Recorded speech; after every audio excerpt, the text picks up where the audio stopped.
വേടൻ ഉയർത്തിക്കൊണ്ടുവരുന്ന ആശയം ചെറിയ കാര്യമല്ലല്ലോ. വേടൻ്റെ പരിപാടിക്ക് ഇപ്പം കരിയാട്ടം എന്ന് പറയുന്ന പരിപാടിക്ക് ഇത്രയും പ്രശ്നങ്ങളുണ്ടായിട്ടും 25,000 പേരിൽ കൂടുതൽ പങ്കെടുക്കുന്നുണ്ടെങ്കിൽ അത് അയാളുടെ കഴിവാണ്. ആ വിഭാഗത്തിൽ ജനിച്ച ഒരാളെന്നുള്ള നിലയിൽ അവനെ സപ്പോർട്ട് ചെയ്യാൻ ഞാൻ ബാധ്യസ്ഥനാണ്. മുഖ്യമന്ത്രി പറഞ്ഞു കേട്ടില്ലായിരുന്നു, ഹിന്ദുമതം എന്തുകൊണ്ട് താഴെ തട്ടിലുള്ളവർക്കോ അല്ലെങ്കിൽ ഹിന്ദുക്കളെ എല്ലാം ഒരുപോലെ കാണാൻ സാധിക്കുന്നില്ല. എന്നാൽ ഈ വിഭാഗത്തിലുള്ള ഒരുപാട് ഡോക്ടർമാരും IAS-കാരും വലിയ വലിയ ഉദ്യോഗസ്ഥന്മാരാണ്. ഹമാന്നൊരക്ഷരം ഇന്നേ വരെ വേണ്ടിയിട്ടില്ല. പേടിച്ച CPM എന്ന് പറയുന്ന പാർട്ടിക്കും ഈ വർഗീയത വളർത്താൻ വേണ്ടി ഒരു പോഷക സംഘടന നിങ്ങളെല്ലാം കൂടെ ഇതിനകത്ത് നിന്നു. കോൺഗ്രസിന് ഒരു ചട്ടക്കൂട്, SC/ST വിഭാഗത്തിലെല്ലാം കൂടെ ഇതിനകത്ത് നിന്നു. BJPക്ക് ഉണ്ടത്. എന്തിനാണത്? അപ്പോൾ എവിടെയാണ് ജാതി ഇല്ലാത്തത്? കഴിഞ്ഞ 10 വർഷമായിട്ട് ഇടതല്ലേ ഭരിക്കുന്നത്. എവിടെ ഒരു അറ്റ്ലീസ്റ്റ് ഒരു ബോർഡ് മെമ്പറെങ്കിലും ആക്കണ്ടേ? അതാണ് ഞാൻ ചോദിച്ചത്. ആക്കിയില്ല. എന്തുകൊണ്ടാക്കിയില്ല? ഇതൊന്നും അല്ലാത്തവരൊക്കെ അല്ലേ ഇരിക്കുന്നത് അവിടെ.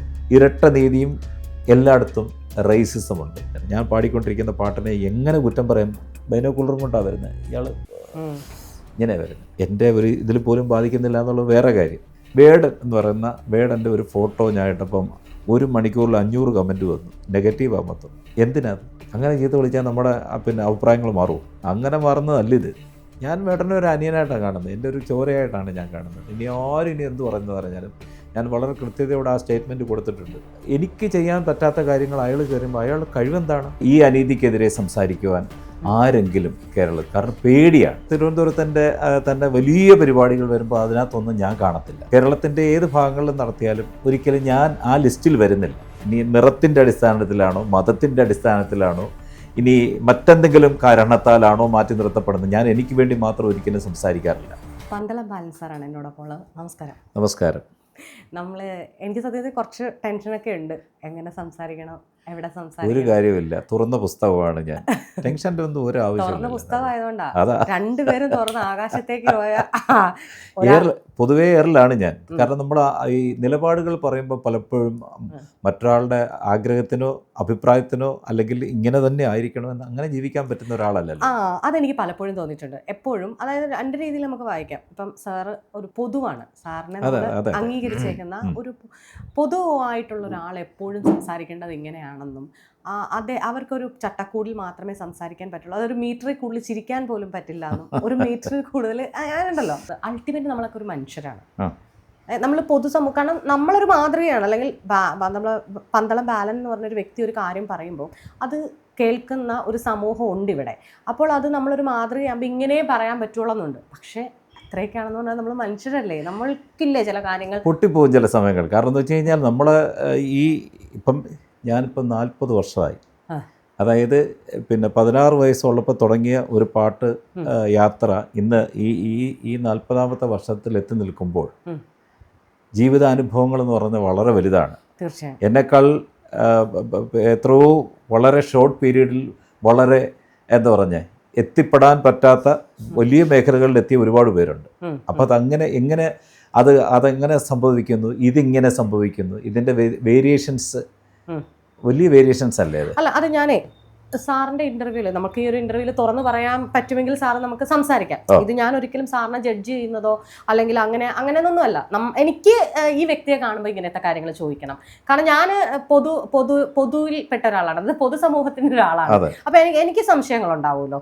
ആസ് എ ജേർണലിസ്റ്റ് എന്നുള്ള ഒരു വ്യക്തി മാത്രമാണ് അവരൊക്കെ ഇങ്ങനെ ക്രിട്ടിസൈസ്. പക്ഷെ ശരണ്യ എന്നുള്ളൊരു വെറും സാധാരണക്കാരി വായിക്കുമ്പോൾ പന്തളം ബാലൻ പറയുന്ന കാര്യങ്ങൾ അല്ലെങ്കിൽ ഇന്ന വ്യക്തി ഇന്ന കാര്യങ്ങൾ പറയുമ്പോൾ നമുക്ക് സംശയങ്ങളുണ്ട്. അതേ രീതിയിലുള്ള കുറച്ച് കാര്യങ്ങളായിരിക്കാം നമ്മൾ തമ്മിൽ ഈ ഇന്റർവ്യൂലൂടെനീളം സംസാരിക്കാൻ ആഗ്രഹിക്കുന്നത്. അങ്ങനെയുള്ള ആദ്യത്തെ സാർ ഇപ്പം പറഞ്ഞതിൽ നിന്നാണ് എൻ്റെ ക്വസ്റ്റ്യൻ തന്നെ വരുന്നത്. ഈ പറയുന്ന സാറിനെ കഴിഞ്ഞും കഴിവില്ലാത്തവർ ഷോർട്ട് പീരീഡിൽ അവിടെ എത്തി എന്ന് പറയുന്നുണ്ട്. നമ്മളത് നിരന്തരം പറഞ്ഞുകൊണ്ടിരിക്കുകയാണ്. നമ്മളത് നിരന്തരം പറഞ്ഞുകൊണ്ടിരിക്കുക. ആ നിരന്തരം പറഞ്ഞുകൊണ്ടിരിക്കുമ്പോൾ അതിൽ നിന്നുണ്ടാവുന്ന ഒരു നേട്ടവും കോട്ടവും നേട്ടവും കോട്ടവും അതേപോലെ നിരന്തരം ഇത് പറയേണ്ടതുണ്ടോ? അതായത് ഈ സമൂഹത്തിൽ ജാതി ഉണ്ട് എന്ന് പറയപ്പെടുമ്പോഴും ഇല്ല എന്ന് പറയപ്പെടുന്ന കുറേ വാദഗതികളുമുണ്ട്. അപ്പോൾ ഇതുപോലെ നേട്ടമുണ്ടോ? ഇതിൻ്റെ നേട്ടമാണോ? അയ്യോ എനിക്കാകാൻ പറ്റിയില്ലേ, 40 വർഷമായി, ഇപ്പറേ വന്നവൻ 5 ദിവസം കൊണ്ട് 10 ദിവസം കൊണ്ട് ആളായേ എന്ന് പറയുന്നതിൽ എന്തൊക്കെ നേട്ടമാണ്, എന്തൊക്കെ കോട്ടമാണ്? എന്നെ അതായത് ഇപ്പം പിന്നെ എൻ്റെ യാത്ര ഞാൻ ഒറ്റയ്ക്കാണ്. ഈ 40 വർഷം ഒറ്റയ്ക്കുള്ള യാത്രയാണ്. കാരണം എന്ന് വെച്ച് കഴിഞ്ഞാൽ ഈ വേർതിരിവുകളും അടുപ്പിക്കാതിരിക്കുകയും ഇപ്പം തിരുവനന്തപുരത്തിൻ്റെ തന്നെ വലിയ പരിപാടികൾ വരുമ്പോൾ അതിനകത്തൊന്നും ഞാൻ കാണത്തില്ല.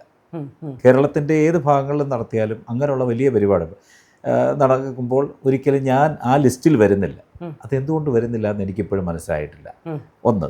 രണ്ടാമത്തെ കാര്യം എന്ന് വെച്ച് കഴിഞ്ഞാൽ ഞാൻ ഈ പറഞ്ഞതല്ലോ, ഷോർട്ട് പീരീഡിൽ വളരെ ഹയസ്റ്റിലേക്ക് എത്തി. എന്നാൽ അവർ എത്രമാത്രം അവരുടെ കഴിവുകളുണ്ട്, കഴിവിനെ ഞാൻ വിലയിരുത്തുകയല്ലായിരുന്നു. അപ്പോൾ പക്ഷേ പ്രിവിലേജ് ഇല്ലല്ലോ. ആ പ്രിവിലേജ് ഒരു വിഷയമാണ്. എന്താണ് ഇനി നിറത്തിൻ്റെ അടിസ്ഥാനത്തിലാണോ, മതത്തിൻ്റെ അടിസ്ഥാനത്തിലാണോ, ഇനി മറ്റെന്തെങ്കിലും കാരണത്താലാണോ മാറ്റി നിർത്തപ്പെടുന്നത്, ഞാൻ എനിക്ക് വേണ്ടി മാത്രം ഒരിക്കലും സംസാരിക്കാറില്ല. എന്നെപ്പോലെ ഇത് പറയാൻ ആഗ്രഹിക്കുന്ന ഒരുപാട് പേരുണ്ട് ഈ സമൂഹത്തിലുണ്ട്. അപ്പം ഞാൻ പറയുമ്പോൾ ഞാനെപ്പോഴും കരയുന്നതന്നെ. ഇനി എനിക്കെന്ത് നേടാനാ? 56 വയസ്സിൽ ഇനി എനിക്കെന്ത് നേടാൻ? 40 വർഷം ലൈവായിട്ടൊരാൾ പാട്ടുകാരൻ നിൽക്കാമെന്ന് വെച്ച് കഴിഞ്ഞാൽ അതവന് കഴിവുള്ളതുകൊണ്ട് മാത്രം, കഴിവില്ലാത്തതുകൊണ്ടല്ല. ഇപ്പം എന്തെങ്കിലും നമ്മളിപ്പോൾ സോഷ്യൽ മീഡിയയിൽ തന്നെ ഒരു പാട്ടിട്ട് കഴിഞ്ഞാൽ യേശുദാസൻ, ഞാൻ യേശുദാസാണെന്ന് പറഞ്ഞ് പാടുന്ന ആളല്ല. ഞാൻ ഗാനമേള എന്ന കലാരൂപത്തിൽ കൂടെ ഞാൻ 1989 സിനിമയിൽ പാടിയത്. 89 പോയിട്ട് ഇപ്പോൾ വർഷങ്ങൾ എത്രയായി? ഇത്രയും ഇത്രയും വർഷത്തിനിടയ്ക്ക് ഞാൻ വിരലിലെണ്ണാവുന്ന സിനിമകൾ മാത്രമേ പാടൂ. എൻ്റെ ഒരു സൂപ്പർ ഹിറ്റ് ഗാനം നിങ്ങൾക്ക് കേൾപ്പിക്കാൻ പറ്റത്തില്ല അല്ലേ? 89 പാടിയ ആളാണ്. 89 പാടുമ്പോൾ മോഹൻ സിത്താരയും പിന്നെ വേണുഗോപാലും JMG ശ്രീകുമാറും പിന്നെ അതിന് മുമ്പുള്ള കുറച്ചുകൂടെ സീനിയറാണ് ഉണ്ണിമേനോനും കൃഷ്ണചന്ദ്രൻ എന്ന് പറയുന്ന ഈ പാട്ടുകാരൊക്കെ തന്നെയാണ്. അവരിൽ ഒരാളായിട്ട് പേരുണ്ട്. പക്ഷേ എൻ്റെ ഒരു ഫിലിം സോങ് എന്തുകൊണ്ട് വന്നില്ല എന്നുള്ളതാണ്. എന്നാൽ ഞാൻ മലയാളത്തിൻ്റെ മഹാസംഗീത സംവിധായകരായ രവീന്ദ്രൻ മാഷോടും ദേവരാജൻ മാഷാണ് എനിക്ക് പന്തളം ബാലൻ എന്നുള്ള പേര് പോലും ഇട്ടത്. അത് എന്നെ സംബന്ധിച്ചിടത്തോളം ഇതുകൊണ്ടൊക്കെ തൃപ്തിയാകുന്ന ഒരാളാണ് ഞാൻ. തൃപ്തിയില്ല എന്ന് ഇവർ പറഞ്ഞാലും ശരി, തൃപ്തിയാണ്.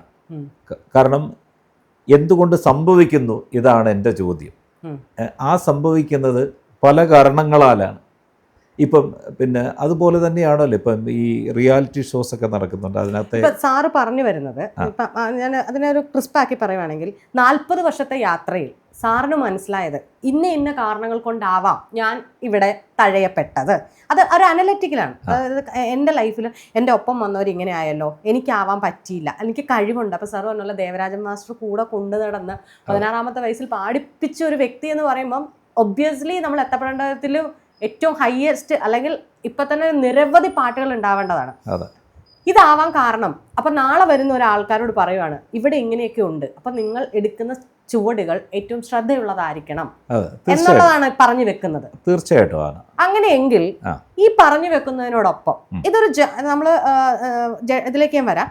ഈ പറയുന്നതിലാണ് നമ്മൾ ജാതി പറയുന്നുണ്ട്, നിറം പറയുന്നുണ്ട്, പ്രിവിലേജിൽ സാമ്പത്തികം പറയുന്നുണ്ട്. ഓക്കെ, ഈ മൂന്നും ഉണ്ടെങ്കിൽ ഇപ്പൊ താങ്കളെ സംബന്ധിച്ച് ഇത് മൂന്നും നിലവിൽ ഉണ്ട്. അതായത് എന്താണ്, ജാതിയുടേതായിട്ടുള്ളത് മാറ്റി നിർത്തൽ അല്ലെങ്കിൽ കൂടിയും പന്തളം ബാലിനൊരു സ്പേസ് ഉണ്ട്, ഇവിടെ ഉണ്ട്, പണവുമുണ്ട് എന്ന് വെച്ച് ഞാൻ അംബാനി എന്നല്ല, അംബാനിയെ പോലെ നമ്മൾ പറയുന്നതിൽ അങ്ങനെയല്ല. നമ്മൾ പറയുമ്പോൾ അതുകൂടെ പറയണം.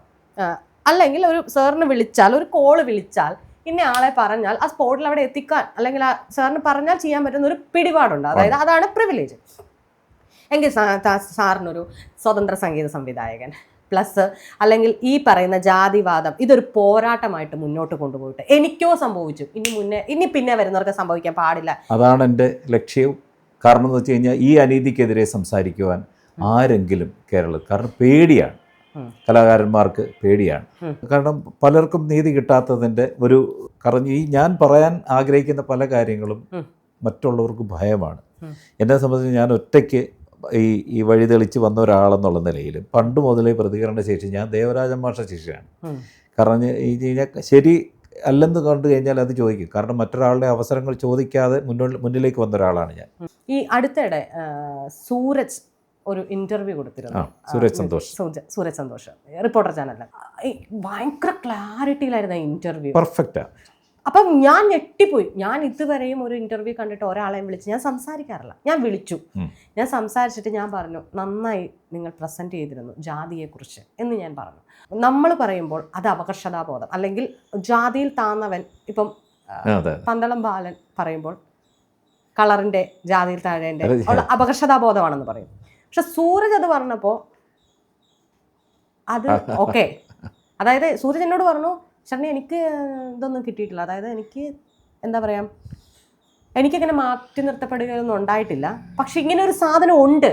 വളരെ കൃത്യമായിട്ടുള്ള സ്റ്റേറ്റ്മെന്റ് ആയിരുന്നല്ലോ. ഉണ്ട്, അതുകൊണ്ട് നിങ്ങൾ ഗോ ആൻഡ് റീഡ് അംബേദ്കർ എന്നാണ് അദ്ദേഹം പറഞ്ഞത്. അതൊരു വലിയ സ്റ്റേറ്റ്മെന്റ് ആയിരുന്നു. അപ്പൊ അതേ രീതിയിലാണ് ഞാനിപ്പോ ചോദിച്ചത്, ഈ പറയുന്ന പോരാട്ടം മുന്നോട്ട് തുടർന്നുകൊണ്ട് പോകാനല്ലേ താല്പര്യപ്പെടുന്നത്? അങ്ങനെയെങ്കിൽ എങ്ങനെയായിരിക്കണം ഇത് കൃത്യമായി രജിസ്റ്റർ ചെയ്ത്, അതായത് കലഹിച്ച് തന്നെയാണോ? നമ്മൾ പറയും അംബേദ്കർ ബാബയുടെ ഒരു വലിയ കോട്ടുണ്ട്, ഞാൻ നിരന്തരം എൻ്റെ പ്രതിയോഗികളോട് കലഹിച്ചാണ് ഈ കാരവൻ മുന്നോട്ട് കൊണ്ടുപോകുന്നതെന്ന് പറയുന്ന ഒരു ഡയലോഗ്. അതുകൊണ്ടാണല്ലോ ഞാൻ ഇപ്പോഴും നിൽക്കുന്നത്. 40 വർഷമായിട്ട് എനിക്ക് ഏകദേശം ഒരു 10 വർഷമായിട്ടുള്ളൂ ഞാൻ ഇത്തരത്തിലേക്ക് സംസാരിച്ച് വരാൻ. കാരണം അതുവരെ ഞാൻ മിണ്ടാതെ എൻ്റെ ജീവിതത്തിൻ്റെ കാര്യങ്ങളും അതിനുശേഷമാണ് ഇങ്ങനെ ഈ സമൂഹത്തിൽ ജീവിച്ചിട്ടൊരു കാര്യമില്ലല്ലോ. ഒരു ജീവിതമാണ്. ആ ജീവിതത്തിൽ എന്നെപ്പോലെ ഞാൻ നേരത്തെ പറഞ്ഞതുപോലെ അനുഭവിച്ച് കഴിവുണ്ടായിട്ടും മുന്നിലേക്ക് വരാത്ത ഒരുപാട് പ്രതിഭകൾ ഇവിടെ ഉണ്ട്. നമ്മൾ ഒരു ചാനലിലെ പരിപാടി കണ്ടാലും റേഡിയോയിൽ കണ്ടാലും അല്ലെങ്കിൽ പബ്ലിക്കിൽ നടക്കുന്ന വലിയ ഷോയ്സും ഒക്കെ ഒരേ മുഖങ്ങളെ മാത്രമേ കാണുന്നുള്ളൂ, അല്ലേ? സംസ്ഥാന സർക്കാർ നടത്തുന്ന വലിയ പരിപാടികൾക്കും ലക്ഷങ്ങൾ കൊടുത്ത് വളർത്തിയവരെ മാത്രം വളർത്തിയാൽ പോരല്ലോ. അല്ലാതുള്ള ഒരുപാട് സാധാരണക്കാരുണ്ടല്ലോ, അവരെ കൂടെ ഞാൻ എപ്പോഴും പറയുന്നു, ഒരു നിയമം നമ്മൾ പാസ്സാക്കുമ്പോഴത്തേക്ക് ഏറ്റവും താഴെത്തട്ടിലുള്ളവരെ കൂടെ ബാധിക്കാത്ത തരത്തിൽ വേണം ഒരു നിയമം പാസ്സാക്കാനും അവസരങ്ങൾ കൊടുക്കുവാനും. അല്ലേ? ഇപ്പോൾ ഇത്രയും വർഷമായി, ഈ 40ാമത്തെ വർഷമാണ് എനിക്ക് സ്റ്റേറ്റിൻ്റെ ഒരു അംഗീകാരം കിട്ടിയത്. ഇപ്പോഴാണ് ഒരു അവാർഡ് കിട്ടിയത്. ഞാൻ പല സിനിമകളിലും പാടിയിട്ടുണ്ട്. 24 സിനിമയാണ് ആകെ പാടിയിരിക്കുന്നത് 40 വർഷത്തിൽ. അതെന്താണ് അങ്ങനെ സംഭവിച്ചത്? ചിലർ പറയുന്നത് പിന്നെ മോഹൻലാലിൻ്റെ പടത്തിൽ അല്ലെങ്കിൽ മമ്മൂട്ടിയുടെ അത് പാടി ഒരു ലോട്ടറി അടിക്കണം, എനിക്ക് ഓണം ബമ്പർ അടിക്കണമെന്ന് ആഗ്രഹമുണ്ട്. എന്ത് ചെയ്യണം? ഒരു ടിക്കറ്റ് എടുക്കണം. 250-300 രൂപ കൊടുത്തിട്ട് ടിക്കറ്റ് എടുത്ത് എങ്കിൽ മാത്രമേ അത് അടിക്കുകയുള്ളൂ. പാടിച്ച് നോക്കിയെങ്കിലല്ലേ അറിയാൻ പറ്റുള്ളൂ. ഇന്ന ജോണർ ഉള്ള പാട്ട് അല്ലെങ്കിൽ മറ്റൊരു തരത്തിലുള്ള പാട്ട് എന്നെ കൊണ്ട് പാടിച്ച് അത് മമ്മൂട്ടിയുടെ ശബ്ദമായിട്ട് അല്ലെങ്കിൽ പടത്തിൽ വരുമ്പോൾ അത് യോജിക്കുന്നുണ്ടോ ഇല്ലാതെ പുറത്തിരുന്ന് ഒരാൾക്ക് അഭിപ്രായം പറയുമ്പോഴത്തേക്ക് അത് ശരിയോ തെറ്റോ ഒന്നാലോചിച്ച് നോക്കിയിട്ട്. അവർക്ക് പറയാൻ എളുപ്പമാണ്. ഈ പറഞ്ഞതുപോലെ നേരത്തെ നിങ്ങൾ പറയുന്നത് ജാതിയാണ്, നിങ്ങൾ പറയുന്ന മതമാണ്, നിങ്ങൾക്ക് അപകർഷതാബോധമാണെന്ന് പുറത്തിരിക്കുന്നവർക്ക്. പക്ഷേ അത് അനുഭവിക്കുന്നവന് മാത്രമേ അതിൻ്റെ വേദനയെപ്പറ്റി മനസ്സിലാക്കുകയുള്ളൂ. ഒരുപാട് പ്രതീക്ഷയോടെ മലയാളത്തിലെ ഏറ്റവും വലിയ സംഗീത സംവിധായകൻ രവീന്ദ്രൻ മാസ്റ്റർ എനിക്കൊരു പടത്തിൽ ഒരു അവസരം തന്നപ്പോഴത്തേക്ക് കുടുംബമായിട്ട് ആ പടം കാണാൻ പോകുമ്പോഴത്തേക്ക് പാട്ടുണ്ട്, പക്ഷെ പേരില്ല എന്ന് പറയുമ്പോഴത്തേക്ക് ശശിയായ എന്ന് മലയാളത്തിൽ പറയുന്നത്. ഇപ്പോഴാണ് ഇത്. അന്ന് പ്രതികരണശേഷി ഇല്ലാത്ത ഒരു സാധാരണ ഒരു പാട്ടുകാരനാണ്. ഇന്ന് അങ്ങനെയല്ല. ഞാൻ ജീവിതാനുഭവങ്ങളാണ് എന്നെക്കൊണ്ട് ഇങ്ങനെ സംസാരിപ്പിക്കുന്നത്. ഞാൻ ജാതി മാറിക്കെട്ടിയ ഒരാളാണ്. വിശ്രവാഹങ്ങൾ നടക്കണം എന്നാഗ്രഹിക്കുന്ന ഒരാളാണ്. സ്ത്രീധനം വാങ്ങിക്കാതെ കെട്ടിയ ഒരാളാണ്. ഞാനോ എൻ്റെ മകനോ ഇനിയും കെട്ടാൻ പോകുന്ന മകനോ സ്ത്രീധനം വാങ്ങുന്നില്ല. അപ്പം ഇതൊക്കെ സമൂഹത്തിൽ നമുക്ക് ആർജവത്തോടെ പറയാൻ സാധിക്കുന്നത് എന്താണ്? മിശ്രവിവാഹങ്ങളുണ്ടെങ്കിൽ മാത്രമേ ഈ നാട്ടിലെ ജാതി വ്യവസ്ഥകൾ മാറുകയുള്ളൂ എന്നിട്ട് അതിൻ്റെ പ്രിവിലേജ് ഒന്നും എനിക്കാരും തന്നില്ല എന്ന് പരാതിയൊന്നുമല്ല ഈ പറയുമ്പോൾ ഇമ്മാർ പരാതിയാണ്. ഇമ്മാർ പറയുന്ന പോലെ ഒന്നുമല്ലല്ലോ കാര്യങ്ങൾ. ഇത് പരാതിയല്ല, എനിക്കെന്ത് what is happening in my life എന്നുള്ളത് ഒരു സ്റ്റേറ്റ്മെന്റ് ആണ്. അത് പറയുകയാണ്. ഇതാണ് കാരണം. സൗണ്ട് എൻ്റെ സാറിനെ സംബന്ധിച്ചാണെങ്കിൽ ദേവരാജ മാസ്റ്റർ കൊണ്ടുനടന്ന ഒരു കഴിവില്ലാത്ത ഒരാളെ കൊണ്ടുനടക്കില്ല ഒരിക്കലും. ഞാനത് പലപ്പോഴും പറഞ്ഞിട്ട് എൻ്റെ കുഞ്ഞമ്മയുടെ മോനാണ് അല്ലെങ്കിൽ വല്യച്ഛൻ്റെ മോനാണെന്ന് പറഞ്ഞ് നമുക്ക് അങ്ങോട്ട് ചെല്ലാൻ പറ്റുകയില്ല, ഒരിക്കലും ചെല്ലാൻ പറ്റില്ല. സംഗീതത്തിൽ കഴിവുള്ളവരെ മാത്രമേ ദേവരാജ മാസ്റ്റർ അടുത്തോട്ട് ചെല്ലാൻ പറ്റില്ല, നോക്കുക പോലും ഇല്ലെന്ന് പറയുന്നത്. അതാണ്. അപ്പൊ അങ്ങനെ ഉള്ളപ്പം ഈ പറയുന്നതൊക്കെ ആയിരിക്കാം ഈ പറഞ്ഞ പോലെ നമ്മൾക്ക് ഇങ്ങനെ വന്നിട്ടും നമ്മളെ ഒരാൾ പോലും വിളിക്കാതെ അല്ലെങ്കിൽ ഇത്രയും ചാൻസ് ഉണ്ടാവും. ഒരു സിനിമയിൽ കുറഞ്ഞത് 6 പാട്ടുണ്ടാവും. ഒരു 6 പാട്ടിൽ ഒരു പാട്ടെങ്കിലും ഒരാളുടെ സംവിധായകൻ്റെ അയാളുടെ ഒരു 5 പടത്തിലെ 5 പാട്ട് വേണ്ട, ഒരു 3 പാട്ടെങ്കിലും പാടിക്കാമായിരുന്നു അല്ലെങ്കിൽ കിട്ടാമായിരുന്നത്. ഇങ്ങനെ ആയതുകൊണ്ടാവാം നഷ്ടപ്പെട്ടതെന്ന് ചിലർ പറയുന്നത്. പിന്നെ നിങ്ങൾക്ക് പാടാൻ അറിഞ്ഞുകൂടാ. ഞാൻ പാടാൻ അറിയാവുന്ന പിന്നെ അല്ലെങ്കിൽ യേശുദാസ് ആണെന്നോ MG ശ്രീകുമാർ ആണെന്നോ ഞാനൊരിക്കലും പറഞ്ഞു. ഞാൻ തന്നെയാണ്. പിന്നെ ഞാൻ ഐ ക്രിയേറ്ററാണ്. ഞാൻ ക്ലാസിക്കൽ പിന്നെ ഗാനഭൂഷൺ ഗാനപ്രവീൺ പഠിച്ച ഒരാളാണ്. ഞാൻ കച്ചേരി നടത്തുന്ന ആളാണ്. ഞാൻ മ്യൂസിക് ടീച്ചിങ് നടത്തുന്ന ഒരാളാണ്. ഞാൻ മ്യൂസിക് ഡയറക്ഷൻ ചെയ്യുന്ന ഒരാളാണ്. ഒരുപാട് ക്രിയേഷൻസ് ഉള്ള ഒരാളാണ്. അപ്പം ഇങ്ങനെയൊക്കെ ചെയ്യുന്ന ഒരാൾക്ക് പിന്നെ സമൂഹത്തിൽ ഒരു വിലയും തരാത്ത ചില ആൾക്കാർ ഇപ്പോഴും ഉണ്ട്. ഇത്രയും ആക്ടിവിറ്റീസ് ചെയ്യുന്ന ഒരാളാണ്. അല്ല ഇപ്പം പറഞ്ഞ പോലെ സ്വതന്ത്ര മ്യൂസിക് സംവിധാനം ഇപ്പം എം ജയചന്ദ്രൻ അങ്ങനെ ഇപ്പം ഒന്ന് ട്രൈ ചെയ്തു കൂടായിരുന്നോ? അല്ലെങ്കിൽ ട്രൈ ചെയ്തിരുന്നോ? എങ്ങനെയാണ്? ഞാൻ ട്രൈ ചെയ്തിട്ടുണ്ട് ഇപ്പോഴും. അതായത് ഇന്ന ജോണറിലുള്ള പാട്ടുകൾ എനിക്ക് ചേരും എന്ന് എന്നെ വിളിച്ച് പരാതിയല്ല. ഞാൻ അമേരിക്കയിൽ നിന്ന് വന്നതിന് ശേഷം 1.5 വർഷം വീട്ടിൽ ഇരുന്നതിന് ശേഷം ഞാൻ വിചാരിച്ചു എന്നാൽ സ്വന്തമായിട്ടൊരു പാട്ട് ഇറക്കാം. അങ്ങനെ ഇറക്കി ഒരു യൂട്യൂബ് ചാനൽ തുടങ്ങി. 10-25,000 സബ്സ്ക്രൈബേഴ്സ് ഉണ്ട്. അപ്പം എല്ലാ മാസവും പാട്ടിറക്കാൻ എനിക്ക് പറ്റുമല്ലോ. ഓൺ പ്രൊഡക്ഷനാണ്, ഓൺ കോമ്പോസിഷൻ, സ്വന്തമായിട്ട് പാടുന്നു, സ്വന്തമായിട്ട് പിന്നെ രചന മാത്രം എനിക്ക് അറിഞ്ഞുകൂടാ, പാട്ട് എഴുതാൻ അറിഞ്ഞുകൂടാ. അതുകൊണ്ട് ആർക്കെങ്കിലും പുതിയൊരാൾക്ക് അവസരം കൊടുക്കും, എന്നിട്ട് ഞാൻ പാടും. പുതിയ കുട്ടികൾക്ക് ഒരുപാട് പേർക്ക് അവസരങ്ങൾ കൊടുത്തിട്ടുണ്ട്. കമ്പോസിങ് അതെ, കമ്പോസിങ് നമുക്ക് അന്യമല്ല. അല്ല ഞാൻ പറയുകയാണെങ്കിൽ അല്ല ഇങ്ങനെ നമ്മൾക്ക് ഇതിലും ഒരു വിപ്ലവം തീർക്കാം. സാറ് പറഞ്ഞതുപോലെയാണെങ്കിൽ കമ്പോസിങ്ങിൽ മുന്നോട്ട് പോയിട്ട് പുല്ലാടാം, അല്ലെങ്കിൽ നിങ്ങൾ ഇത്രയ്ക്കാണ് ചെയ്യുന്നത്. ഓൺ കോമ്പോസിഷൻ എൻ്റെ കാലമാണ് ഇനി വരാൻ പോകുന്നത്. അതായത് ഇൻഡിപെൻഡന്റ് മ്യൂസിക്കിന്റെ ഇൻഡിപെൻഡന്റ് മ്യൂസിക്കിലേക്ക് ഒരു ഇത് വരാൻ പോവുകയാണ്. അതാണ് ഞാൻ ചോദിച്ചത്, ഇൻഡിപെൻഡന്റ് ആയിട്ട് നമുക്ക് ഒരെണ്ണം ചെയ്യാൻ പറ്റില്ലേ? അപ്പോൾ ഈ പറയുന്നതിനൊക്കെ നമുക്ക് ഇപ്രാവശ്യത്തെ ഓണപ്പാട്ട് ഞാൻ സ്വന്തമായിട്ട് മ്യൂസിക് ചെയ്ത പാട്ടാണ്. കഴിഞ്ഞ വർഷത്തെ അയ്യപ്പൻ്റെ പാട്ട് സീസൺ എന്ന് വെച്ച് കഴിഞ്ഞാൽ ഓണോ അയ്യപ്പനുമാണല്ലോ. ഇനിയിപ്പം ഞാൻ 700ഓളം പാട്ടുകൾക്ക് മ്യൂസിക് ചെയ്തിട്ടുണ്ട്. പല പാട്ടുകളും എൻ്റെ ചാനലിൽ കിടപ്പുണ്ട്. അപ്പോൾ ചിലർ പറയും നിങ്ങൾ വെറും ഗാനമേളക്കാരൻ. What is creation? എന്താണ് ഗാനമേളക്കാരൻ? എന്ത് ക്രിയേഷൻ എന്ന് മലയാളത്തിലൊരു പ്രമുഖ കവി ചോദിച്ചായിരുന്നു. അതിനുള്ളൊരു മറുപടിയായിട്ടാണ് എനിക്ക് തോന്നി, അത് ജീവിക്കാൻ വേണ്ടി മാത്രമാണ്, ജീവനോപാധി മാത്രമാണ്. 19 വയസ്സ് സിനിമയെ പാടിയപ്പോഴത്തേക്ക് എനിക്ക് ഒരുപാട് ആഗ്രഹങ്ങളുണ്ടായിരുന്നു, എന്നെ ഒരുപാട് സിനിമയിലൊക്കെ പാടിക്കുമെന്നൊക്കെ. പക്ഷെ അതൊന്നും ആരും അങ്ങനെ ഒന്നും ഒരു വലിയ ബാനറായിരുന്നു. പി കൃഷ്ണപിള്ളയുടെ ജീവചരിത്രം സിനിമയാക്കിയ, അതിൽ കൂടിയാണ് പ്രേംകുമാറും ഞാനും നേമം പുഷ്പരാജ് അങ്ങനെ കുറേ പേര് ആ സിനിമയിൽ കൂടിയാണ് വന്നത്. പക്ഷേ പിന്നീടുള്ള യാത്രയിലൊന്നും അങ്ങനെയൊന്നും അത് ശാശ്വതമല്ലെന്ന് എനിക്കതിനെ തോന്നിയപ്പോണ്ട് ഞാൻ കോൺസെൻട്രേഷൻ ഗാനമേളയ്ക്ക് കൊടുത്തു. അത് വളരെ കൃത്യതയോടെയുള്ള ഒരു യാത്രയായിരുന്നു. അതുകൊണ്ടാണ് ഇപ്പോഴും ഇവിടെ ചെന്നെന്ന് പറഞ്ഞാലും ശരി, ഞാനിപ്പോൾ 40ാമത്തെ വർഷമാണ്. ഈ 40 വർഷം എടുത്ത് എനിക്ക് ലോകം മൊത്തം സഞ്ചരിക്കാൻ ഇപ്പോഴാണ് അതിൻ്റെ സമയം വന്നത്. അത് ഈ പ്ലാറ്റ്ഫോമാണ്, സോഷ്യൽ മീഡിയ എന്ന് പറയുന്ന പ്ലാറ്റ്ഫോമാണ്. അതിനെ കൃത്യമായി ഉപയോഗിക്കുക എന്നുള്ളതാണ്. മറ്റൊരാൾക്കല്ല, നമുക്ക് നമ്മുടെ അഭിപ്രായം പറയാനാണല്ലോ നമ്മുടെ ഫേസ്ബുക്ക്. മറ്റൊരാളുടെ അഭിപ്രായത്തിലല്ലല്ലോ ജീവിക്കേണ്ടത്. അത് വളരെ കൃത്യതയോടെ, എഴുത്തും സംസാരവും രണ്ടാണ്. ആ സംസാരിക്കുന്ന ആർജവത്തോട് സംസാരിക്കാൻ ആംബിയർ വേണം. അത് പറയും മറ്റൊരാൾ, പിന്നെ ഞാൻ ഈ ജാതിയാണ് പറയുന്നത്. കാരണം നിങ്ങൾ പറയുന്ന ജാതിയില്ലെങ്കിൽ, കഴിഞ്ഞ ദിവസം കർണാടക മുഖ്യമന്ത്രി പറഞ്ഞു കേട്ടില്ലായിരുന്നു, ഹിന്ദുമതം എന്ന് പറയുന്നത് പിന്നെ വളരെ കൃത്യതയാണ്. എന്തുകൊണ്ട് താഴെ തട്ടിലുള്ളവർക്കോ അല്ലെങ്കിൽ ഹിന്ദുക്കളെ എല്ലാം ഒരുപോലെ കാണാൻ സാധിക്കുന്നില്ല? വേടൻ ഉയർത്തിക്കൊണ്ടുവരുന്ന ആശയം ചെറിയ കാര്യമല്ലല്ലോ. വേടൻ്റെ പരിപാടിക്ക് ഇപ്പം കരിയാട്ടം എന്ന് പറയുന്ന പരിപാടിക്ക് ഇത്രയും പ്രശ്നങ്ങളുണ്ടായിട്ടും 25,000 പേരിൽ കൂടുതൽ പങ്കെടുക്കുന്നുണ്ടെങ്കിൽ അത് അയാളുടെ കഴിവാണ്. അയാൾ ഉന്നയിക്കുന്ന രാഷ്ട്രീയവും അയാളുടെ ആശയങ്ങളും ഉൾക്കൊള്ളുന്ന ഒരു വലിയ ജനത ഇവിടെ ഉണ്ട് എന്നുള്ള തിരിച്ചറിവ് ഇവർക്കും വേണം. അതാ വേടനൊക്കെ നമ്മുടെ സബ്ജക്റ്റാണ്, ഞാൻ ഇടയ്ക്ക് കയറുന്നതല്ല. ഇപ്പം പറഞ്ഞല്ലോ, നമ്മളെ ഈ സോഷ്യൽ മീഡിയ ഭയങ്കര ഒരു ബൂമിംഗ് ആണ്. ഒരുപാട് മനുഷ്യർക്ക് തന്നത്, ഒരുപാട് മനുഷ്യർ, ഇപ്പം ഇൻക്ലൂഡഡ് ഞാൻ അടക്കമുള്ളവർക്ക് ഒരു ഫേസ് ഒക്കെ രജിസ്റ്റർ ചെയ്ത് സോഷ്യൽ മീഡിയ ആണ്. അപ്പം അതുകൊണ്ടാണ് ഞാൻ ചോദിച്ചത് ഇൻഡിപെൻഡന്റ് മ്യൂസിക് ചെയ്യാൻ. ഇപ്പം സാറിന് പറഞ്ഞു ഒരുപാട് 700ഓളം സ്വന്തം യൂട്യൂബ് ചാനലിൽ ഇട്ടിട്ടുണ്ട്. ഇതേ രീതിയിൽ ഇങ്ങനെ നിൽക്കുമ്പോൾ തന്നെ നമ്മുടെ ഇപ്പം സാർ തന്നെ പറഞ്ഞിട്ടുണ്ട്, ദേവരാജ മാസ്റ്ററിൻ്റെ കൂടെ നിന്ന് വന്നു, രവീന്ദ്ര മാഷ്, നമ്മുടെ തമിഴിലെ ഇളയരാജ സാറ്, പിന്നെ നമ്മുടെ മോഹൻ സിത്താര സാറ്, കലാഭവൻ മണി. അതായത് നമ്മൾ ജാതി എന്ന് പറയുമ്പോൾ ഇവരൊന്നും ഇതുവരെയും അങ്ങനൊരു ഇത് പറഞ്ഞു കേട്ടിട്ടില്ല. മനസ്സിലാവുന്നുണ്ടോ?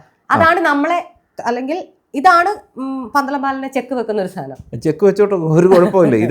ഇതിങ്ങനെ സംഭവിക്കുമെന്ന് എനിക്കറിയാം എന്ന് പറഞ്ഞ് ഞാൻ പാടാതിരിക്കുന്നില്ലല്ലോ. ഇപ്പോഴും ഞാൻ വലിയ പാട്ടുകളാണ് പാടിക്കൊണ്ടിരിക്കുന്നത്. ജനങ്ങൾ കേൾക്കാൻ ആഗ്രഹിക്കുന്ന വലിയ പാട്ടുകൾ. അത് പലരും തൊടുന്നില്ല. അത്തരം പാട്ടുകൾ പാടുന്നതുകൊണ്ട് പലപ്പോഴും എന്നെ മാറ്റി നിർത്തപ്പെടുന്നുണ്ട്. ഇവൻ കൂടുതൽ കയ്യടി വാങ്ങിച്ചാലോ എന്നെക്കാൾ മുകളിൽ പോയാലോ എന്ന് ചിന്തിക്കുന്ന ഒരുപാട് പാട്ടുകാരുണ്ടെന്നാണ് പറയപ്പെടുന്നത്. കാണുമായിരിക്കാം. അതുകൊണ്ടാണ് പല വേദികളും നമ്മൾ പിന്നെ മാറ്റി നിർത്തിയത്. ഇത് മാറ്റി നിർത്തുമ്പോൾ ഇങ്ങനെ വീണ്ടും പറയുമ്പോഴത്തേക്ക് പിന്നെ കോംപ്ലക്സ് ആണെന്ന് പറയും, ഇൻഫീരിയോറിറ്റി കോംപ്ലക്സ്, നിങ്ങളുടെ അപകർഷതാബോധം ഇങ്ങനെ ഉണർന്നു വരുന്നു എന്ന് പറഞ്ഞു. അപ്പോൾ ഈ കഴിഞ്ഞ ദിവസം ഞാൻ പറഞ്ഞായിരുന്നു ദൈവത്തിൻ്റെ കാര്യത്തെപ്പറ്റി സംസാരിച്ചായിരുന്നു. അപ്പോൾ ഒരു ചാനലിൽ ഇങ്ങനെ പറഞ്ഞപ്പോഴത്തേക്ക് പറഞ്ഞു, അപ്പം ദൈവം ഉണ്ടോ ഇല്ലയോ എന്നുള്ളത് ഇപ്പോഴും സംശയമാണല്ലോ പലർക്കും. നമ്മൾ ചെയ്യുന്ന പ്രവൃത്തിയാണല്ലോ അവർ, അല്ലാതെ പിന്നെ ഗുരുവായൂർ അമ്പലത്തിൽ കൊണ്ട് പിന്നെ 10 സ്കൂട്ടർ വെച്ചിട്ടോ 10 കോടി രൂപ പത്മനാഭസ്വാമിക്ക് കൊടുത്തുണ്ടോ അല്ലെങ്കിൽ പിന്നെ ഏതെങ്കിലും ഒരു പള്ളിയിൽ കൊടുത്തിട്ടോ കാര്യമുണ്ടോ? അല്ലേ? അപ്പം നമ്മുടെ പ്രവൃത്തി വളരെ കൃത്യമായിട്ട് വരികയാണെങ്കിൽ മാത്രമേ നമ്മൾ ഈ ചെറിയ ജീവിതത്തിൽ നമ്മളെ ഓർക്കുകയുള്ളൂ. കാരണം ആ ഇപ്പം ഇളയരാജ 8 കോടി രൂപയുടെ പിന്നെ പവിഴും സ്വർണ്ണമെല്ലാം കൂടെ കൊണ്ട് മൂകാംബിക ക്ഷേത്രത്തിൽ കൊടുത്തു. എന്താ പറഞ്ഞത്? അതെനിക്ക് മനസ്സിലായി. എനിക്കതിലൊരു വിയോജിപ്പുണ്ട്. സാർ ഇപ്പോൾ പറഞ്ഞ പോലെ 8 കോടി കൊടുത്തത് ഇപ്പോൾ സാറ് പറയുന്നത് ദൈവത്തിന് കൊടുക്കേണ്ടതുണ്ടോന്നാണ്. ഇതിങ്ങനെ പലരും ഇങ്ങനെ ഫേസ്ബുക്കിൽ ഇങ്ങനെ ഇട്ടിട്ടേ ഇങ്ങനെ വിശക്കുന്നവന് കൊടുത്തുകൂടെ എന്നൊക്കെ ചോദിച്ചു. അപ്പൊ ഞാൻ ചോദിക്കുന്നത്, എന്റെ കയ്യിലിരിക്കുന്ന വസ്തു ഞാൻ ആർക്ക് കൊടുക്കണം? ഞാനാണ്, തീർച്ചയായിട്ടും ഞാനാണ്. അതിൽ നിങ്ങൾക്ക് എന്താ കാര്യം? നിങ്ങൾ പറയണം നിങ്ങൾ അത് അവർക്ക് കൊടുക്കൂ, ഇവർ അതല്ലേ നമ്മൾ ഈ തന്തജമേൽ എന്ന് പറയുന്നത്. ഗാർഡിയനല്ലേ എന്ത് ചെയ്യണം എന്നുള്ളത് പന്തളം പാലല്ലേ സാറല്ലേ തീരുമാനിക്കും. ഈ പറയുന്നവരൊന്നും ഒരു 5 പൈസ ഒരു മനുഷ്യന് കൊടുക്കാത്തതുകൊണ്ട്. വേടന്റെ വിഷയത്തിലേക്ക് വരുമ്പോൾ തന്നെ എനിക്ക് തോന്നുന്നു പലരും പറയാൻ മടിച്ചു നിന്ന സമയത്ത് ഒരു അഭിപ്രായം പറഞ്ഞിരുന്നു. അതായത് ആ സമയം കൂടെ നിൽക്കണം എന്നുള്ളതാണോ അതോ പാട്ടുകാരൻ അല്ലെങ്കിൽ അത് നശിച്ചു പോകും എന്നുള്ളത് കൊണ്ടാണ്? എങ്ങനെയായിരുന്നു ആ സമയത്ത് കറക്റ്റായിട്ട്? അല്ലെങ്കിൽ പലരും പറയാൻ മടിച്ചൊരു സാധനം പറയേണ്ടി വന്നു. ഇപ്പം കൂടുതൽ സമയത്ത് കറുത്ത ഷർട്ടാണ് ഞാൻ ഇടുന്നത്, ഇടാറില്ലായിരുന്നു. അപ്പോൾ എൻ്റെ മക്കളൊക്കെ പറയുമായിരുന്നു, അച്ഛൻ ഈ ജുബയൊക്കെ മാറ്റിയിട്ട് പള്ളിയിൽ അച്ഛനെ പോലെ നടക്കാതെ കളർ ഷർട്ടുകളൊക്കെ ഉണ്ടെന്ന്. ഇപ്പോൾ കളർ ഷർട്ട് ഇപ്പോൾ കളറല്ലേ ഇട്ടിരിക്കുന്നത് കൂടുതൽ സമയത്ത്. ഇപ്പം ഇന്നാൾ പല ഇൻ്റർവ്യൂസിനും ബ്ലാക്ക് ഇട്ടുകൊണ്ടാണ്. ഇപ്പം ബ്ലാക്കൊക്കെ ഞാൻ ഇടും.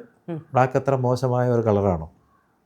നോ നോ നോ നോ അല്ല, അത് ഇടുമ്പം എനിക്ക് ചേരില്ല എന്നാണ്. പക്ഷെ ചേരും എന്നുള്ളത് പിന്നീട് പിൽക്കാലത്ത് ഇപ്പം പല ഇൻ്റർവ്യൂസിലും പുറത്ത് പരിപാടി കഴിഞ്ഞ ഗാനമേളയ്ക്ക് ഞാൻ കറുത്ത ഷർട്ടിട്ടാണ് പാടിയത്. അപ്പോൾ എനിക്ക് പണ്ട് ചേരില്ല എന്നുള്ള ധാരണയായിരുന്നു, പക്ഷെ ചേരും. അപ്പം അതിന് അത്ര മോശമായൊരു കാര്യം. അപ്പോൾ അയാൾ ഉയർത്തിയ കാര്യം ഒരു വളഞ്ഞിട്ട് ആക്രമിച്ചപ്പോഴത്തേക്കാണ് ഞാൻ ഉദ്ദേശിക്കുന്ന കാര്യമാണ് അദ്ദേഹം പറയുന്നത്. നമ്മുടെ വേവ് ലെങ്ത് കറക്റ്റായിട്ട് വരുന്ന ഒരാൾ മറ്റൊരു പിന്നെ ഒരു പൊതു പ്ലാറ്റ്ഫോമിൽ നിന്ന് പറയുമ്പോഴത്തേക്ക് ആ വിഭാഗത്തിൽ ജനിച്ച ഒരാളെന്നുള്ള നിലയിൽ അവനെ സപ്പോർട്ട് ചെയ്യാൻ ഞാൻ ബാധ്യസ്ഥനാണ്. എന്നാൽ ഈ വിഭാഗത്തിലുള്ള ഒരുപാട് ഡോക്ടർമാരും IASകാരും വലിയ വലിയ ഉദ്യോഗസ്ഥന്മാരും കമാന്നൊരു അക്ഷരം ഇന്നേ വരെ വേണ്ടിയിട്ടില്ല. പേടിച്ചാൻ. എന്തിനു പേടിക്കുന്നത്? സത്യമാണോ? അതിപ്പോൾ സാറ് പറഞ്ഞാൽ 40 വർഷം കഴിഞ്ഞ് ഇനി സാറിനൊന്നും നേടാനില്ല, ചിലപ്പോൾ അവർക്ക് എന്തെങ്കിലും നേടാനും എടുക്കാനും. അല്ല, എനിക്ക് പിന്നെ എൻ്റെ മക്കൾക്ക് കേട്ടണം, എനിക്ക് അവിടെ ഫ്ലാറ്റ് വാങ്ങിക്കണം, എസ്റ്റേറ്റ് വാങ്ങിക്കണം, അത് മാത്രം പോരാ. ഒരു വലിയ സമൂഹം, പാവപ്പെട്ട സമൂഹം ഇവിടെ ഈ നമ്മുടെ ഈ കേരളത്തിലും ഈ ഇന്ത്യയിലും ഉണ്ട്. അവർക്ക് എന്തെങ്കിലും ഒരു വാക്കിൽ കൂടിയോ ഒരു പ്രവൃത്തിയിൽ കൂടിയോ സഹായം ചെയ്യാൻ പറ്റാത്തവൻ എന്ത് മനുഷ്യനാണ്? ഇപ്പോൾ പറഞ്ഞില്ലേ, പിന്നെ അത്രയും എമൗണ്ടൊന്നും നമ്മുടെ കയ്യിലില്ല. 8 കോടി രൂപയുടെ സ്വർണ്ണമൊന്നും കൊടുക്കാനില്ല. പക്ഷേ അദ്ദേഹം ജനിച്ചു വളർന്ന സാധാരണ കുടുംബത്തിൽ നിന്ന് വന്ന ഒരാളാണ്. അപ്പം ആ വിഭാഗം ഇപ്പോഴും ഒരുപാട് കഷ്ടത അനുഭവിക്കുന്നുണ്ട്. അവരിൽ ആർക്കെങ്കിലും ഒരു 10 വീട് വെച്ച് കൊടുത്താൽ കുഴപ്പമില്ലായിരുന്നല്ലോ. അത് ചെയ്യേണ്ട കാര്യമാണ്. ഏതാ? ക്യാൻസർ രോഗികളുണ്ട്, വീടില്ലാത്തവരുണ്ട്, ഒരു നേരത്തെ ആഹാരം കഴിക്കാൻ നിവൃത്തിയില്ലാത്ത എത്ര പേരാണ്, ഡയാലിസിസ് ചെയ്യുന്നവരുണ്ട്. അവരെയൊക്കെ സഹായിക്കാൻ മനസ്സുണ്ടാകണം. അതൊരു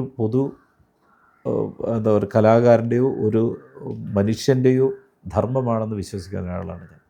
അതുകൊണ്ട് ഈ സമൂഹത്തിലെ പാവപ്പെട്ടവർക്ക് വേണ്ടി ഒരു ഉന്നമനത്തിന് വേണ്ടി ഇരട്ട നീതിയല്ല ഇവിടെ നടന്നുകൊണ്ടിരിക്കുന്നത്. ഇവിടെ തൊട്ടടുത്താണ് പേരൂർക്കട പോലീസ് സ്റ്റേഷൻ്റെ കീഴിലാണ് ഞാൻ താമസിക്കുന്നത്. ഇവിടെയാണ് ബിന്ദുവിന് മാല മോഷ്ടിച്ചെന്ന് പറഞ്ഞ് പ്രശ്നം ഉണ്ടായത്. ഇപ്പോൾ അവർ 1 കോടി രൂപ നഷ്ടപരിഹാരം, 1 കോടി രൂപ മതിയോ ഒരു മനുഷ്യനെ സമൂഹത്തിൽ കള്ളനാക്കിയാൽ? 1 കോടി രൂപയുടെ ഒരു പിന്നെ ആത്മാഭിമാനത്തിൻ്റെ വില 1 കോടി ഉള്ളോ? അതാണ് ചോദ്യം.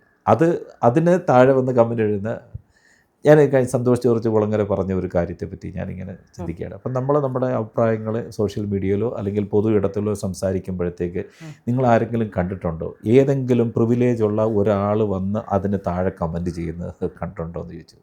വളരെ കൃത്യമല്ലേ?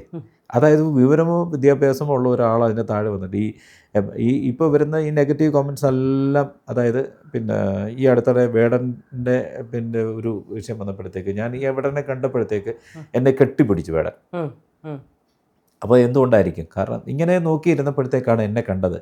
പെട്ടെന്ന് അതിനു മുമ്പ് സഞ്ചരിച്ച ഒരാളാണ് ഞാൻ. വർഷങ്ങൾക്ക് മുമ്പ് സഞ്ചരിച്ച് അവരുടെ ഒരു റോൾ മോഡൽ എന്ന് പറയാൻ കലാഭവമണി എല്ലാവരും ഉയർത്തി പറഞ്ഞെങ്കിലും കലാഭവമണിയും എനിക്ക് ശേഷം വന്ന ആളാണ്. എൻ്റെ ഗാനമേള കേൾക്കാൻ പന്തളം NSS ഗ്രൗണ്ടിൽ അന്ന് ആഹാരം കഴിക്കാൻ പൈസ ഇല്ലാത്തത് കൊണ്ട് കമന്ന് കിടന്ന് ഗാനമേള കേട്ടെന്നാണ് മണിയും രാമകൃഷ്ണൻ ഇപ്പോഴും പറയാറുണ്ട്. മണി പോയി, പക്ഷെ ആ സ്നേഹം ഇപ്പോഴും ഉണ്ട്. ആ അത്രയ്ക്ക് ഈ 40 വർഷം എന്ന് ചില്ലറ വർഷമല്ലല്ലോ, വലിയ ജീവിതാനുഭവങ്ങളുള്ള ഒരു ജീവിത യാത്രയാണ്. അപ്പോൾ ആ യാത്രയിൽ നമുക്കുണ്ടായ അനുഭവങ്ങളാണ് നമ്മളെ ഒരു പന്തളം ബാലനുമായി ഉയർത്താൻ പെട്ടെന്ന് പൊട്ടിപ്പുറപ്പെട്ടതല്ലല്ലോ. ഇപ്പോഴല്ലേ സോഷ്യൽ മീഡിയ വന്നത്. പണ്ട് KS ചിത്രയുടെയോ അല്ലെങ്കിൽ എൻ്റെയോ യേശുദാസിൻ്റെ ഗാനമേള കണ്ടിട്ടുണ്ടെങ്കിൽ 10,000 ആൾക്കാർ കൂടുന്നുണ്ടെങ്കിൽ അന്ന് ദൂരെ പൊട്ടുപോലെ കണ്ട ആൾക്കാർ ഇന്ന് നമ്മുടെ സാറിനെ ഒന്ന് കാണാൻ വളരെ ആഗ്രഹിച്ചിട്ടുണ്ട്. എത്രയോ ആൾക്കാർക്കിടയ്ക്ക് നിന്നാണ് ഗാനമേള കേട്ടിട്ടുള്ളത്. അപ്പോൾ അവരോട് സംസാരിക്കുമ്പോൾ അവർ തരുന്ന സ്നേഹമൊക്കെ തിരിച്ചറിയുന്നത്. അവിടെ ജാതിയോ മതമോ അല്ലല്ലോ നമ്മൾ പറയുന്നത്. ഇങ്ങനെ പറയുമ്പോഴത്തേക്ക് പറയും, കാരണം ഞാൻ ജനിച്ച കുലത്തിൽ നിന്നുള്ള ആൾക്കാർക്ക് സാമ്പത്തികമില്ലാത്തവരാണ്. അവർക്ക് എനിക്ക് ഈ 10,000 വേദികൾ കയറിയതിൽ 100 പരിപാടി പോലും അവർക്ക് തരാൻ സാധിക്കത്തില്ല, തന്നിട്ടുമില്ല. എനിക്കതിന് പരാതിയില്ല. അപ്പം ക്ഷേത്രങ്ങൾ ആരുടെ ഇല്ലായിരിക്കുന്നത്? ഇപ്പോൾ സാർ തന്നെ പറഞ്ഞു, നമ്മൾ ഇതുണ്ട്, നമ്മളൊക്കെ ജാതി നിലനിൽക്കുന്നുണ്ട്, അല്ലെങ്കിൽ പാട്ട് പാടാൻ അവസരം കിട്ടുന്നില്ല. പക്ഷെ സാറിന് തുടർച്ചയായിട്ട് ക്ഷേത്രങ്ങളിൽ പാടാൻ അവസരം കിട്ടുന്നുണ്ട്. അല്ല, ഞാൻ അപ്പം നമ്മൾ എങ്ങനെയാണ് ഇത് കണക്ട് ചെയ്യാൻ പറ്റും? ഇല്ല, അന്ന് ഇത്രയും വിഷയങ്ങളുള്ള കാലഘട്ടമല്ലായിരുന്നു.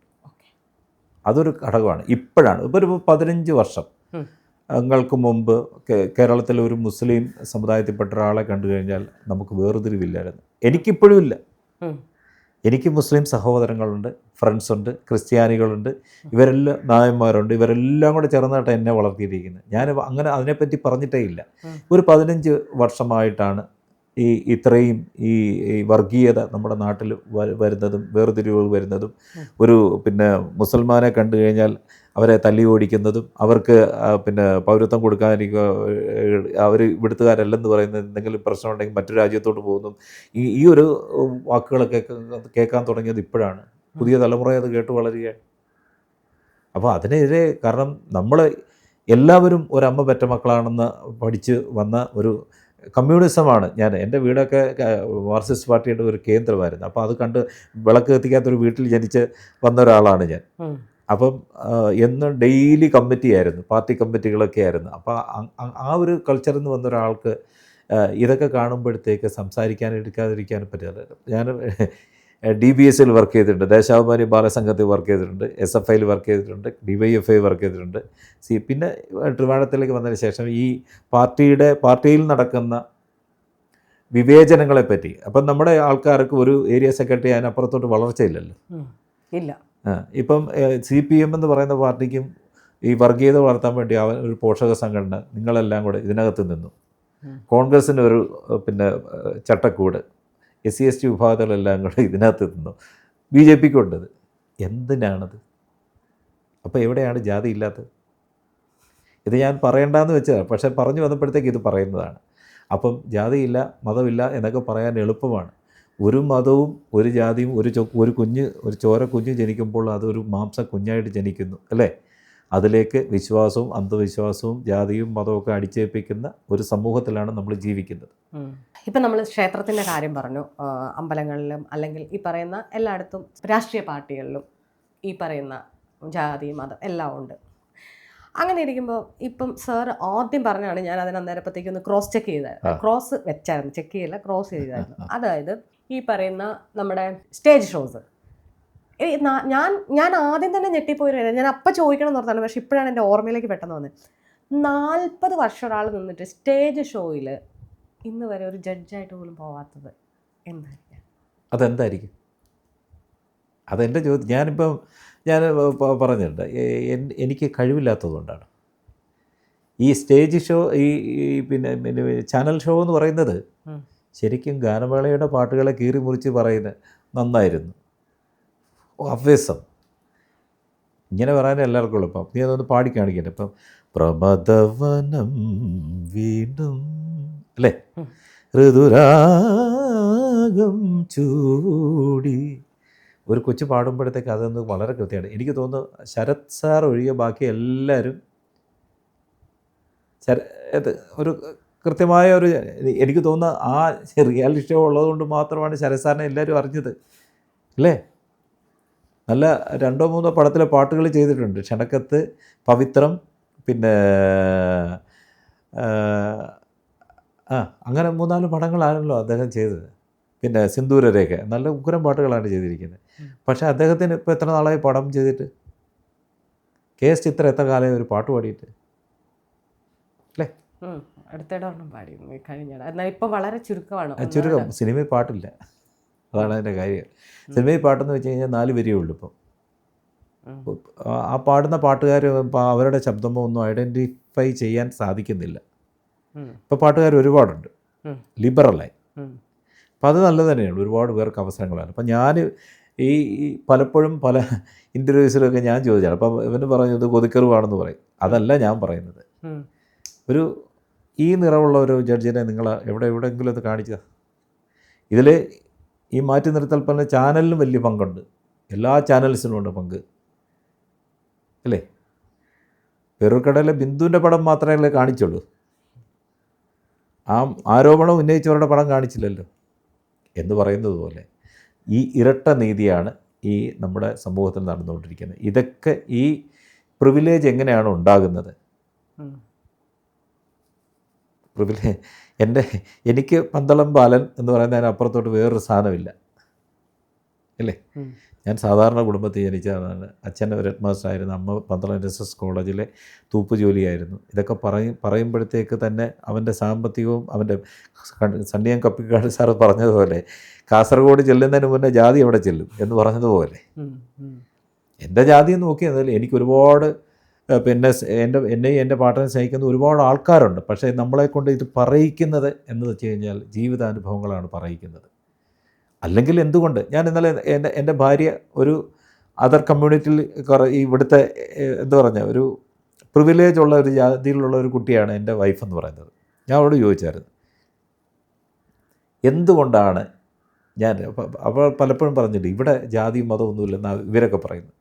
ഞാൻ എന്തുകൊണ്ടായിരിക്കും ഞാനൊരു ചാനലിൽ ജഡ്ജായിട്ട് ഇത്രയും ഷോസ് നടക്കുന്നുണ്ടല്ലോ, കുറേ വർഷമായിട്ട് നടക്കുന്നുണ്ട്, ഒരു ദിവസമെങ്കിലും ഇപ്പം ഞാൻ ഓസ്ട്രേലിയക്ക് പോകുന്നുണ്ട്. ആ ഓസ്ട്രേലിയക്ക് പോകുമ്പോഴത്തേക്ക് അവിടെ നിന്ന് എന്നോട് പറയും, ബാലൻ ചേട്ടൻ്റെ എറണാകുളം മുതൽ തൃശ്ശൂർ മുതൽ ഇങ്ങോട്ട് എല്ലാവർക്കും അറിയാം, പക്ഷേ അവിടെ നിന്ന് അങ്ങോട്ട് ആർക്കും അറിഞ്ഞുകൂടാ. അറിയാത്തവരിപ്പോഴും ഉണ്ട്. എന്തുകൊണ്ടാണ് അങ്ങനെ സംഭവിക്കുന്നത്? ആ പ്ലാറ്റ്ഫോമിൽ ഒരു ദിവസം ഇരുത്തിയാലും അവിടെ ഇരുത്താൻ ചില കോക്കസുകളും ചാനലുകാരും, അപ്പോൾ അവർക്ക് ഈ ഗ്ലാമർ എന്നൊരു വിഷയമുണ്ട്. ഗ്ലാമർ എന്ന് പറഞ്ഞാൽ വെളുപ്പായിരിക്കുമല്ലോ അല്ലേ, എനിക്കറിഞ്ഞുകൂടാ. അത് ആരുമായിട്ടൊരു ഉടമ്പടി ഒന്നും വെച്ചിട്ടില്ല. പക്ഷേ പൊതുബോധ നിർമ്മിതിയിൽ നമ്മളിത് സംസാരിച്ചെങ്കിൽ മാത്രമേ സമൂഹത്തിൽ മാറ്റങ്ങൾ ഉണ്ടാവുകയുള്ളൂ എന്ന് വിശ്വസിക്കുന്ന ഒരാളാണ്. അത് ആർജവത്തോടെ ചോദ്യം ചെയ്യുകയും സംസാരിക്കുകയും ചെയ്യുന്നവൻ കുറ്റക്കാരെ എനിക്ക് അവസരം വേണ്ട, പോട്ട്, കുഴപ്പമില്ല. ഇപ്പോൾ കോവിഡ് വന്നപ്പോഴത്തേക്ക് 5-6 പിന്നെ ഒരു 4-5 വർഷം ആർക്കും പരിപാടിയൊന്നും ഇല്ലായിരുന്നല്ലോ. അപ്പം ഞാൻ ട്യൂഷൻ എടുത്താണ് ജീവിച്ചത്. എൻ്റെ ഉപജീവനമാർഗം മറ്റു കുട്ടികൾക്ക് എനിക്കറിവ് ഉള്ള കാര്യങ്ങൾ പറഞ്ഞു കൊടുത്ത് അവരുടെ ഫീസ് കൊണ്ട് ജീവിച്ച ഒരാളാണ് ഞാൻ. ഇപ്പോഴും കേരളത്തിൽ കഴിഞ്ഞ വർഷം 4 ഗാനമേള നടത്തിയുള്ളൂ. വേറെ ഒന്നുകൊണ്ടല്ല, റേറ്റ് ഒരു കൃത്യമായ റേറ്റ് ഞാൻ വെച്ചാണ്. ആ റേറ്റ് ഇല്ലാത്ത ഒരു പരിപാടികളും കൊടുക്കേണ്ട എന്ന് തീരുമാനിച്ചു. കാരണം സാധാരണ ഇപ്പം ഡെയിലി പാടിക്കൊണ്ട് നടക്കേണ്ട ഒരാളാണോ ഞാൻ? ആണോ?